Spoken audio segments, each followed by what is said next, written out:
सोलापूर जिल्ह्यातील दक्षिण सोलापूर तालुक्यात राहणाऱ्या एका शेतकऱ्याने बंगला बांधला आहे. तरुण शेतकऱ्याने अशी जिद्द बांधली आणि केवळ फुल शेतीवर त्यांनी बंगला बांधून आपले स्वप्न खरे करून दाखवले आहे. प्रशांत रघुनाथ साठे, राहणार मंद्रुप, तालुका दक्षिण सोलापूर असे या शेतकऱ्याचे नाव आहे. 7-8 वर्षापूर्वी कुटुंब विभक्त झाल्यावर प्रशांत आणि त्यांची पत्नी अंबिका या दोघांनी नेटाने संसार केला. राहायला घर नव्हतं म्हणून फुल शेतीवर राबून त्यांनी घराची उभारणी सुरू केली. ऊन, वारा व पावसाच्या मारा सोसत त्यांनी घडल्या प्रकारची खंत न बाळगता आनंदाने वाटचाल सुरू ठेवली. डोईवर छत नसताना ट्रॅक्टरच्या टॉर्लीखाली संसार थाटला.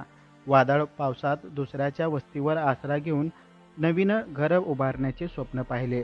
दोघांनी जिद्दीने फुल शेतीवर पै पै गल्ल्यामध्ये गोळा करून शेवटी बंगला उभा केला आहे. म्हणजे कशी पहिला मी सुरुवात केल्यानंतर 1-2 वर्ष मी थांबलो. नंतर अगोदर काय काम वगैरे काम मी पहिला म्हणजे हेरीच काम करत होतो, क्रेनचं. मग क्रेनचं केल्यानंतर काय केलं, शेती वडिलांनी वाटून दिलं. मग 2 वर्ष मी पाईपलाईन केलं.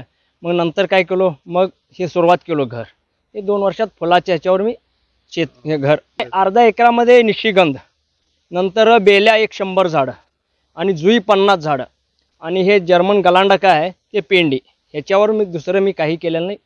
हे बंगला आता 5 ते 6 वर्ष मी स्वतः करतो. खत मी कुठलं रासायनिक वापरत नाही. गावकातच, पूर्ण गावकात शेतीला कुठलंच असं म्हणजे रासायनिक खत कुठलं वापरत नाही. फुलाला हो, शेतीला हो, कुठलंच काय नाही.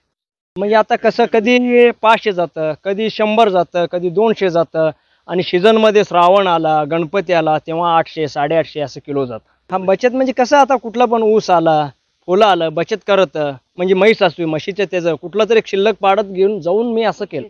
अंबिका प्रशांत साठे. सकाळी उठलं की फुलं तोडायला जात, सर्व घरातलं काम करून फुलं तोडून मग घरी येऊन आणि राहिलं काम. छान वाटतं, स्वतः कष्ट केलेलं फळ मिळालं. नमस्कार, मी नयना बाळासाहेब सूर्यवंशी, त्याची मोठी बहीण बोलते. त्यांनी खूप कष्टातून ऊन वारं सहन करून त्याचं कौतुक करावं तेवढं थोडंच आहे. मी त्याचं खूप कौतुक करते. मला खूप अभिमान आहे. तो शून्यातून फुलाच्या बागेवरून हा बंगला उभा केला आहे, त्याबद्दल मी ते खूप माझं अभिनंदन करते मी त्याचं, आणि मला खूप कौतुक वाटतं त्याचं. नाही त्यानं कुणाचंही कष्टाचं कुणाचाही रुपया न घेता स्वतःच्या सहकष्टावर फुलं करून त्यानं हा बंगला उभा केला आहे.